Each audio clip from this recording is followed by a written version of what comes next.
The Shíshálh First Nation says ground-penetrating radar has identified more potential unmarked graves at the site of a former residential school. I spoke with Katie DeRosa about the latest development earlier.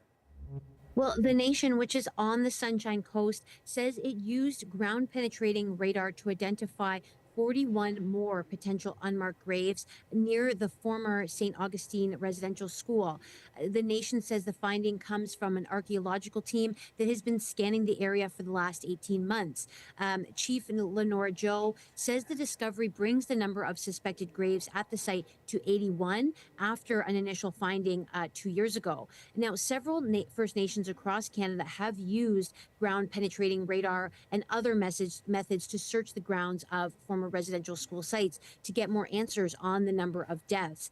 It's important to note that ground-penetrating radar does not in itself find human remains, but detects soil disturbances inconsistent with the surrounding areas, which combined with oral history could point to potential grave sites. St. Augustine's residential school was operated by the Catholic Church between 1904 and June 1975. And so the nation says this is likely to bring up a lot of difficult emotions for people right now. And Katie, how is the community reacting today? Well, Chief Lenora Joe was not available for an interview today, but their announcement came with a video statement. And here's a bit of what the chief said. We are deeply saddened, but these numbers are not a surprise to us. We have always believed our elders. Our families in the Shíshálh and First Nation communities across the country have always spoken of the children that never returned home.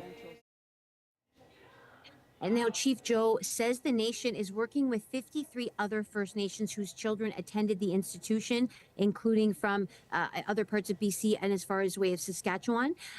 Chief Joe said in her statement that there are survivors from other communities who don't want to come to Shíshálh because of the trauma experienced from St. Augustine's. Another nation whose children attended the institution includes the Tla'amin First Nation, and they said in a statement today the findings confirm what their people have always known, which is that many children did not make it home. The National Center for Truth and Reconciliation estimates that at least 4,100 children died at residential schools across the country.